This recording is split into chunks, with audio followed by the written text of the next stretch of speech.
Educational creativity চ্যানেলে সকলকে স্বাগত। আজ আমরা প্রাথমিক ইন্টারভিউ প্রস্তুতি নিয়ে একটি ক্লাস নিয়ে এসেছি। আমি এর আগে প্রাথমিক ইন্টারভিউয়ের উপরে কম করে 7-8টা ক্লাস আমার করানো হয়ে গেছে। আজ আমি কিছু প্রশ্ন নিয়ে আলোচনা করব। যে প্রশ্নগুলো আপনারা এখানে দেখতে পাচ্ছেন, তার আগে একটা কথা বলে নিই যে ইন্টারভিউ কবে হবে, এটা একটা গভীর প্রশ্ন থেকে যাচ্ছে আমাদের মধ্যে। কবে ইন্টারভিউ হবে, এটা একটা গভীর প্রশ্ন কিন্তু আমাদের মধ্যে আছে, সবার মধ্যেই। তাহলে আমরা এখন কেন প্রস্তুতি নেব? কিন্তু একটা জিনিস মনে রাখতে হবে, 2022-এর যে নিয়োগ প্রক্রিয়া চলছে, এই নিয়োগ প্রক্রিয়া শেষ হলেই নতুন রিক্রুটমেন্ট কিন্তু হবেই। নিউ রিক্রুটমেন্ট হতে বাধ্য, নিউ রিক্রুটমেন্ট হবেই। একটা নোটিফিকেশান দেবে, সেই নোটিফিকেশানটা দেওয়ার পরে আবেদন হবে কিছুদিনের জন্য, তারপরে ইন্টারভিউ হবে। মোটামুটি 2026 পর্যন্ত টেনে নিয়ে যাবে। সেই জন্য নোটিফিকেশান হবে। কম্পিটিশান খুবই হাই। কারণ এইবার যদি অ্যাকাডেমিক মার্কস ওবিসিতে যদি ধরে নাও 29 নামলো, বরাবর কিন্তু ওবিসিতে 31 নামবে। সেহেতু যে ইন্টারভিউতে ভালো একটি মার্কস পাবে, সে কিন্তু চাকরিটা পাবে বলে ধরে নেওয়া যায়। আমার আমার অ্যাকাডেমিক মার্কস বেশি আছে তাই বলে যে আমার চাকরি কনফার্ম, এমনটা কেউ বলতে পারবে না। ইন্টারভিউ খুব ভ্যারি করছে। সেই জন্য যত ধরনের কোশ্চেন বা আনুষঙ্গিক বা কোশ্চেনের জটিলতা, সেগুলো এখন থেকে আমরা জেনে নিজেদের মধ্যে সেট করব। আর আমি এখন যে কোশ্চেনগুলোর উত্তর আপনাদের সঙ্গে আলোচনা করব, তার বাইরেও আপনারা আপনাদের মতো করে কিন্তু কোশ্চেন নিজেদের মধ্যে সেট করতে পারেন যে এইভাবে উত্তরটা আমরা বলবো।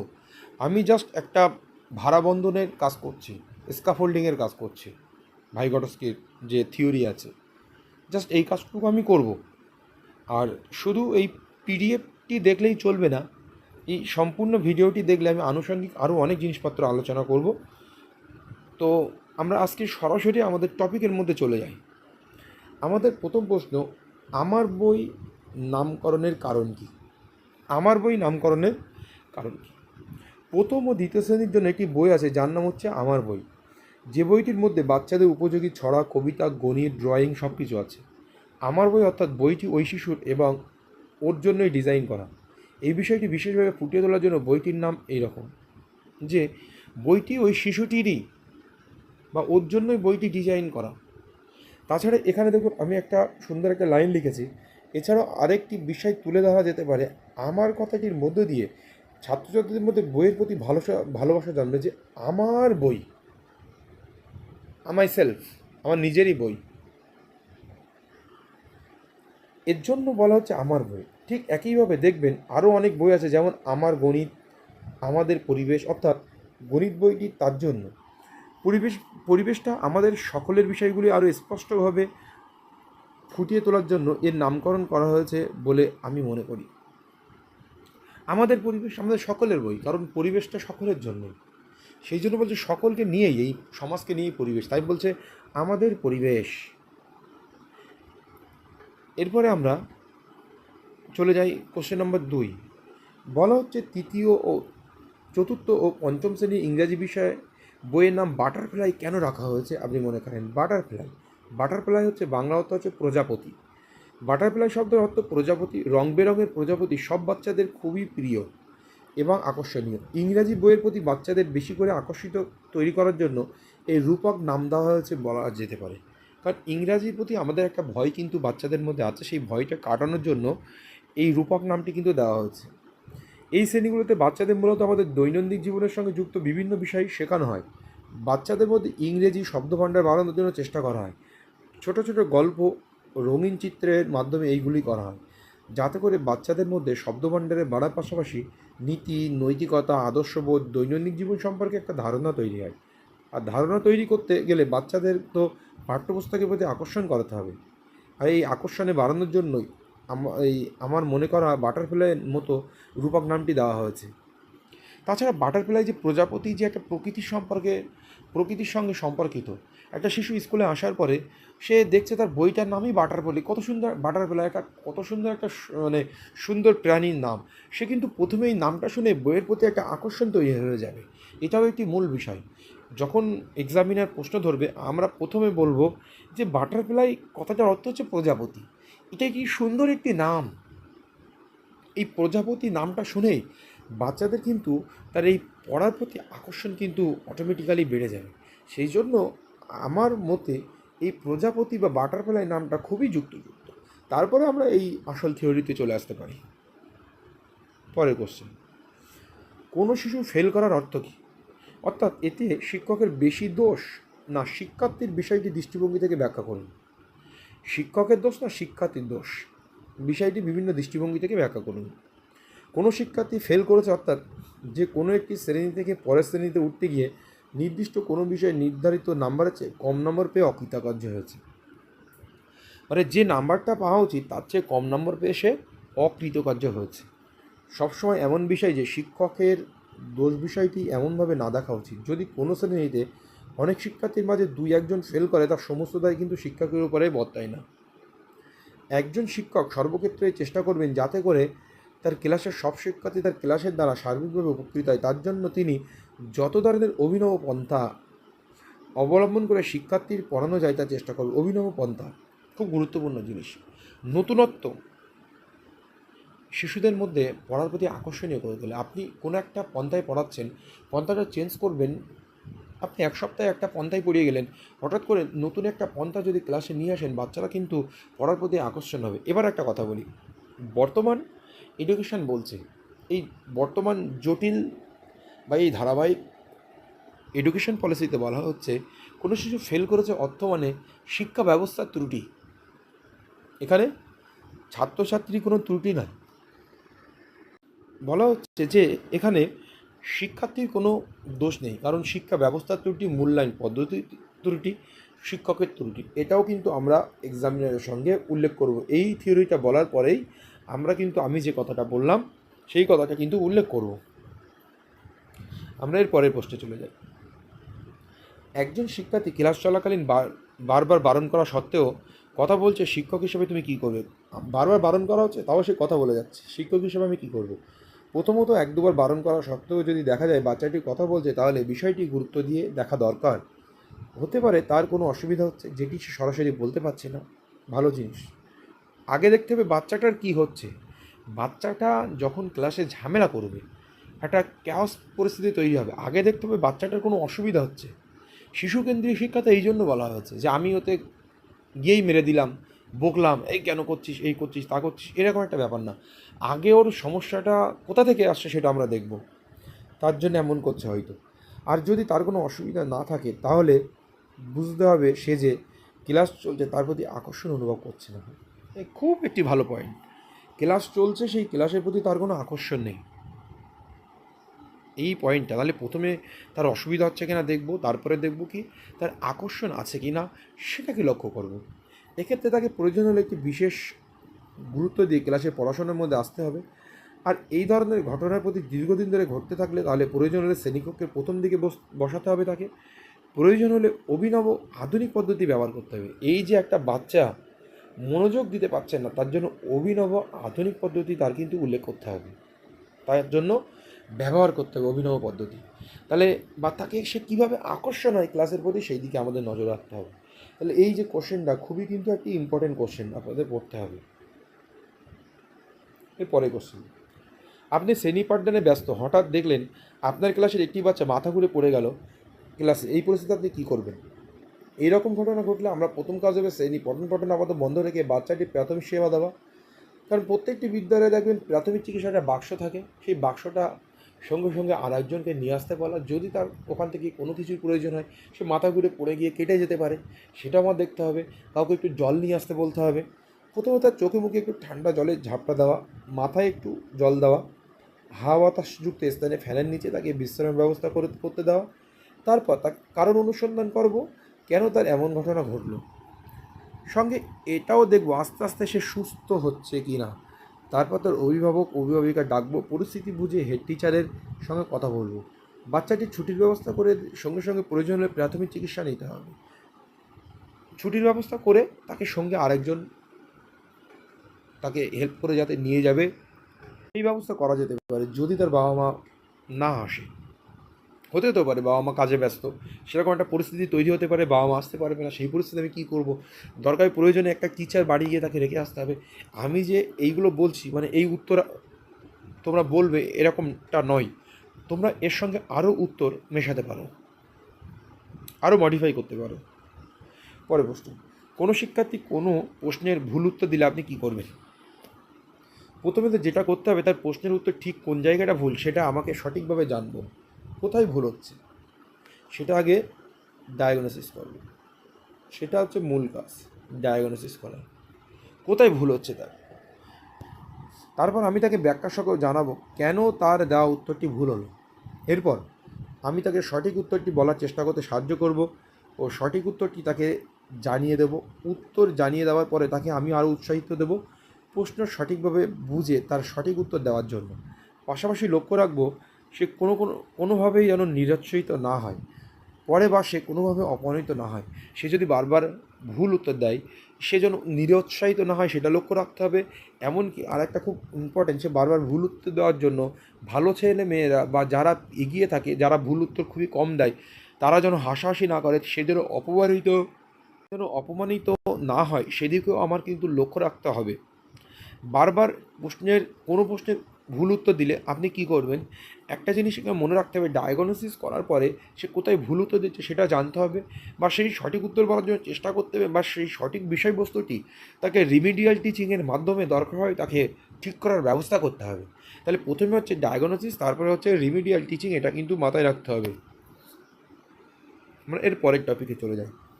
কোনো শিক্ষার্থী যদি আপনাকে বলে স্যার বা ম্যাম আপনাকে খুব সুন্দর লাগছে, তাহলে আপনি তাকে কি বলবেন? প্রথমে সুন্দর লাগছে যেই বলবে তাকে অবশ্যই থ্যাংক ইউ জানাতে হবে। সে মিষ্টি সুরে এসে বলছে স্যার আপনাকে এতটাই ভালোবাসে যে বলছে স্যার ম্যাম আপনাকে খুব সুন্দর লাগছে, তাহলে তাকে তো অবশ্যই থ্যাংক ইউ জানাতে হবে। তার গায়ে হাতে একটু চাপড়ে দাও, বাহ তোমার এই মন্তব্যের জন্য আমিও খুব খুশি। তারপর তাকে বা তাদের বলবো তোমাদেরও খুব সুন্দর লাগছে, কারণ ফিডব্যাকটাও পজিটিভ হারে তাদের কাছে ফিরিয়ে দিতে হবে।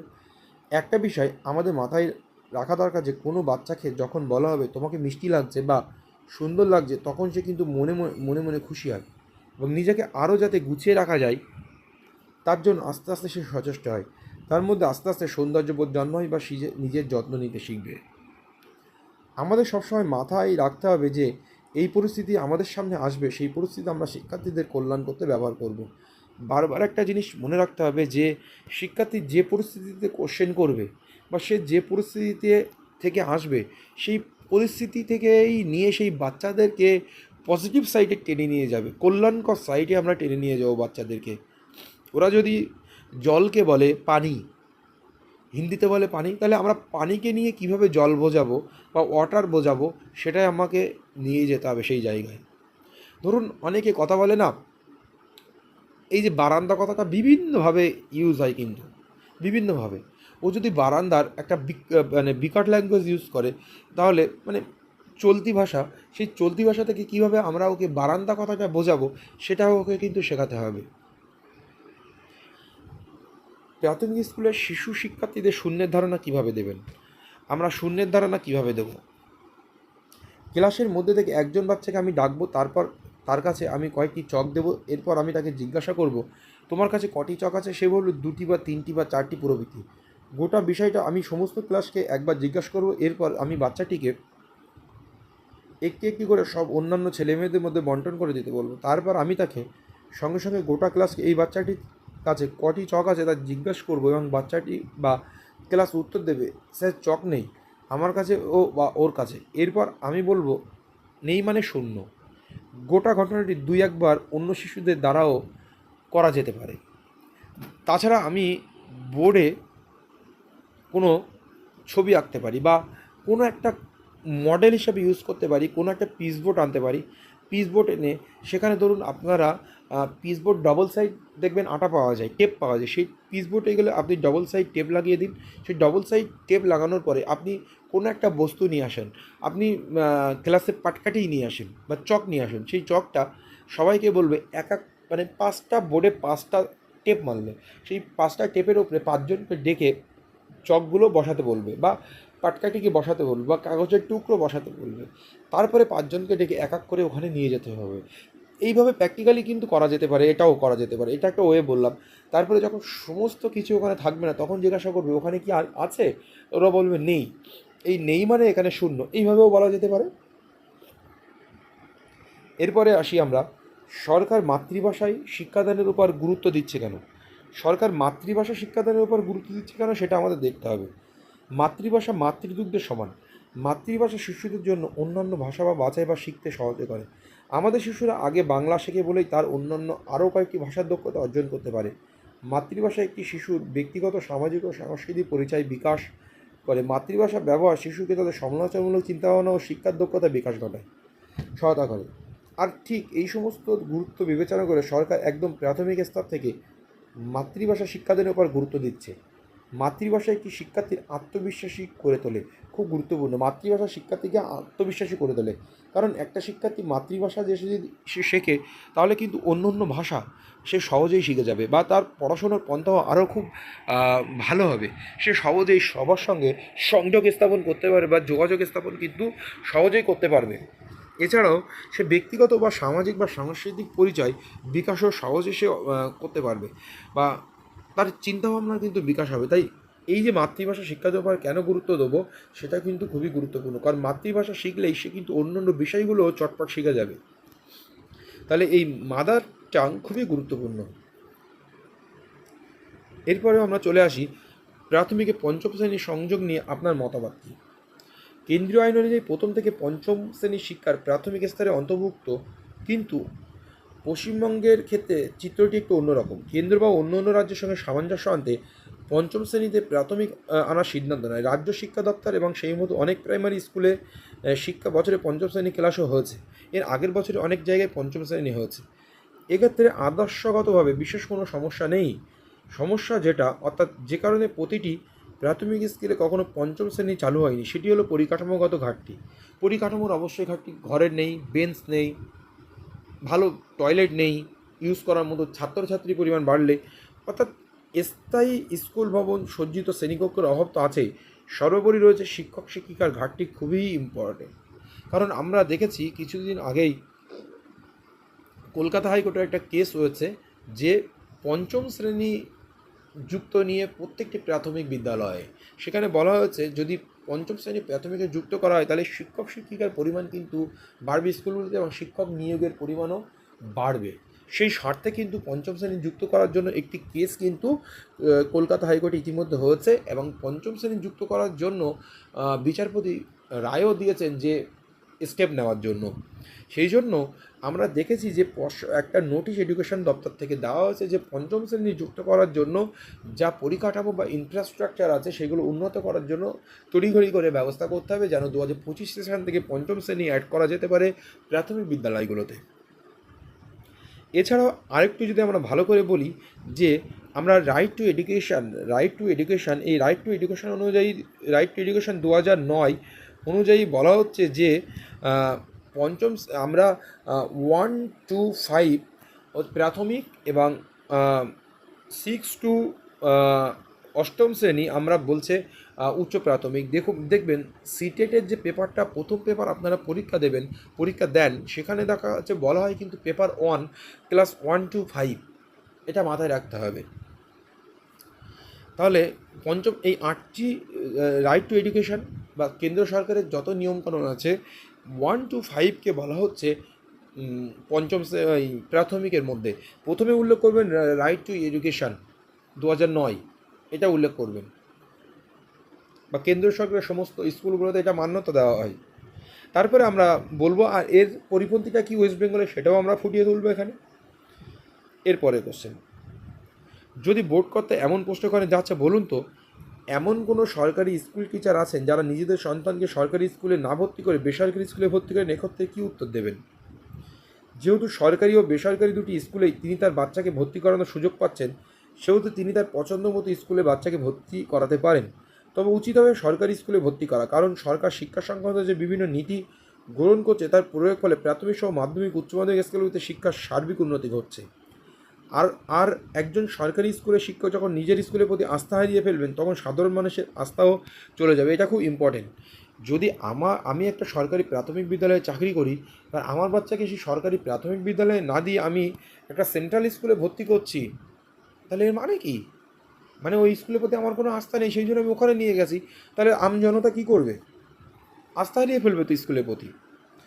কিন্তু কিছু কিছু ক্ষেত্রে দেখা যায় বিদ্যালয়ের উপযুক্ত সংখ্যা শিক্ষকের অভাব, বিদ্যালয়ের পরিবেশ ও শিক্ষার্থী বাড়ি থেকে বিদ্যালয়ের দূরত্ব ইত্যাদি কারণে সরকারি স্কুলের শিক্ষকও বাধ্য হন তার বাচ্চাকে প্রাইভেট স্কুলে দিতে।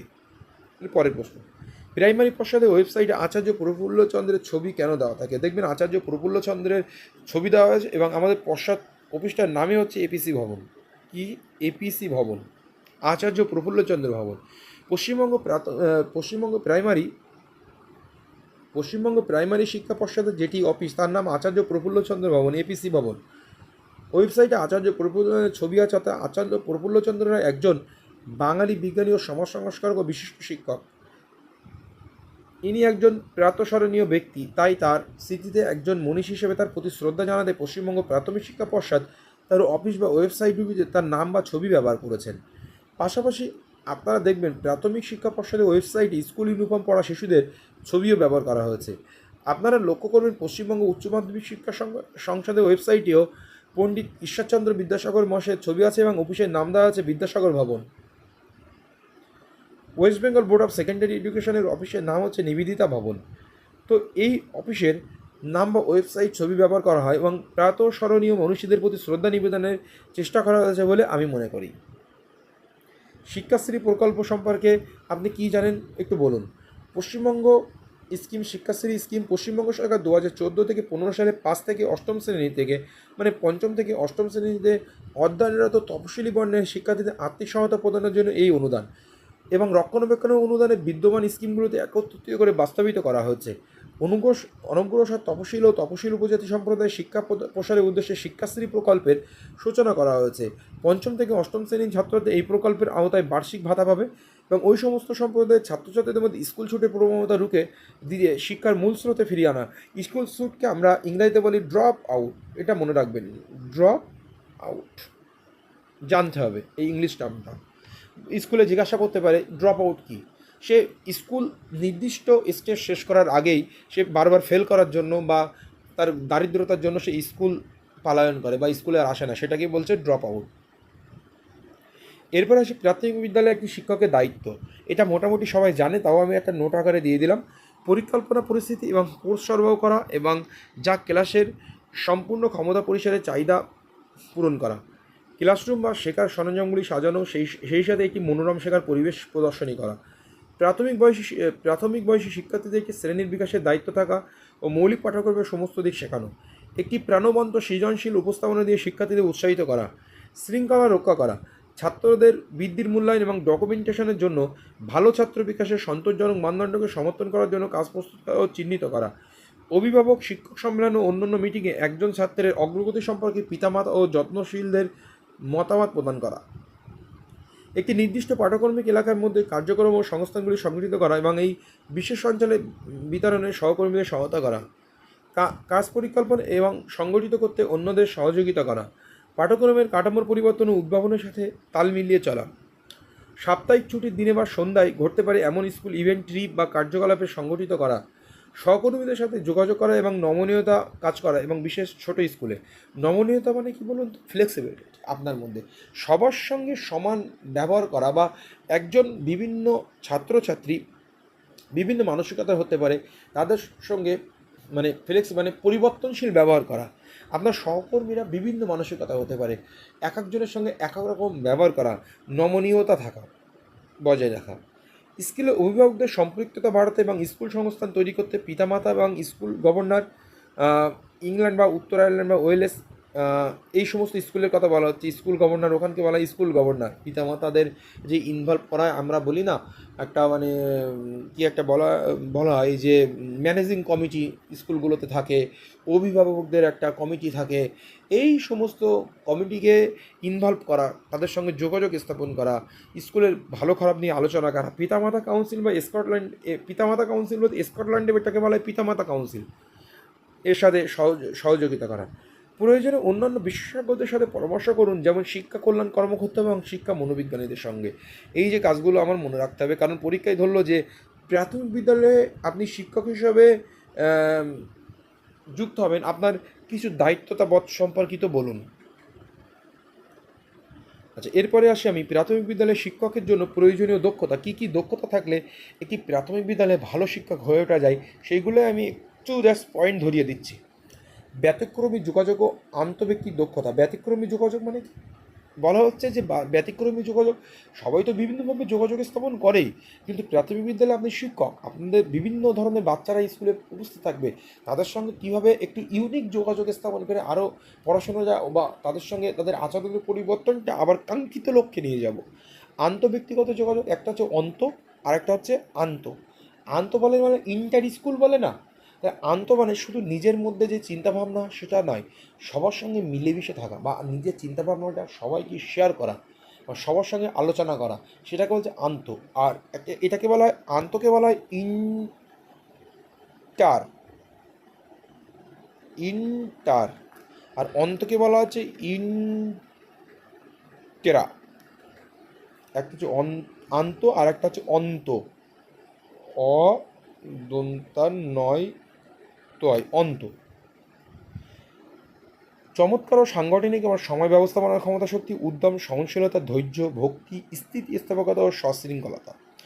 উদ্যোগ ও নেতৃত্ব পরিচালনা প্রতিভা, নেতৃত্ব খুবই দরকার। কোনো উদ্যোগ থাকতে হবে কোনো কাজের প্রতি, পরিচালনা করার প্রতিভা থাকতে হবে, সেই সাথে দলগত দক্ষতা থাকতে হবে, মানে দলগতভাবে কাজ করার দক্ষতা থাকতে হবে, ভালো রায় বা ভালো সিদ্ধান্ত নেওয়া, একটি বিশ্লেষণাত্মক মন এবং উদ্ভাবনশীল সৃজনশীলতা বা হাস্যরসের অনুভূতি থাকতে হবে, একটি পরিষ্কার অপরাধমূলক রেকর্ড, একটি ভালো স্বাস্থ্য রেকর্ড রাখতে হবে। ক্ষেত্রগুলিতে অতিরিক্ত দক্ষতা, যেমন কিছু কিছু ক্ষেত্রে অতিরিক্ত দক্ষতা মানে স্যারেদের, সেই সমস্ত ক্ষেত্রে অতিরিক্ত দক্ষতা থাকলে খুবই ভালো হয়। কারোর শৈল্পিক কাজে দক্ষতা থাকে, কারোর নাটকে দক্ষতা থাকে, কারোর ভাষার প্রতি দক্ষতা থাকে, কারোর সঙ্গীত, কারোর খেলাধুলার অনুকূল পরিবেশ, যে কোনো কিছুতে একটা দক্ষতা থাকা খুবই প্রয়োজন। ডিগ্রির যোগ্যতা দেশ ভেদে ভিন্ন, বিভিন্ন দেশে বিভিন্ন ডিগ্রির প্রয়োজন হয়, সেই ডিগ্রির দক্ষতা অবশ্যই থাকা দরকার। আপনি যত পড়াশুনো করবেন, যত ডিগ্রি অর্জন করবেন, আপনার অভিজ্ঞতা তত বাড়বে, সেই জন্য ডিগ্রির দক্ষতাটাও এখানে বলা হচ্ছে। এই হচ্ছে আজকের class. Do subscribe my educational creativity YouTube channel, C the YouTube class to know details. এই ক্লাসটা বিস্তারিত দেখার জন্য অনেকটাই ধন্যবাদ আপনাদেরকে। আর আমি নোটটি অবশ্যই আমার তোমাদের নিয়ে যে ইন্টারভিউয়ের জন্য একটি গ্রুপ করা হয়েছে ওখানে বা আমার টেলিগ্রাম চ্যানেলে অবশ্যই নোটটি আমি দিয়ে দেবো। অবশ্যই সঙ্গে থাকুন, পাশে থাকুন, যত লাইক করবেন, যত শেয়ার করবেন, সাবস্ক্রাইব করবেন, আপনাদের সামনে আরও নতুন নতুন ইন্টারভিউয়ের ভিডিও নিয়ে আমি হাজির হব, আরও নতুন নতুন তথ্য নিয়ে। ধন্যবাদ। আর চ্যানেলটি সাবস্ক্রাইব করে অবশ্যই বেল আইকনটি প্রেস করে সঙ্গে থাকবেন, তাহলে সবার আগে নোটিফিকেশন পেয়ে আপনি জানতে পারবেন আমার ক্লাস সম্পর্কে। ধন্যবাদ। আজকেই রইল এই পর্যন্ত। ভালো থাকবেন, সুস্থ থাকবেন।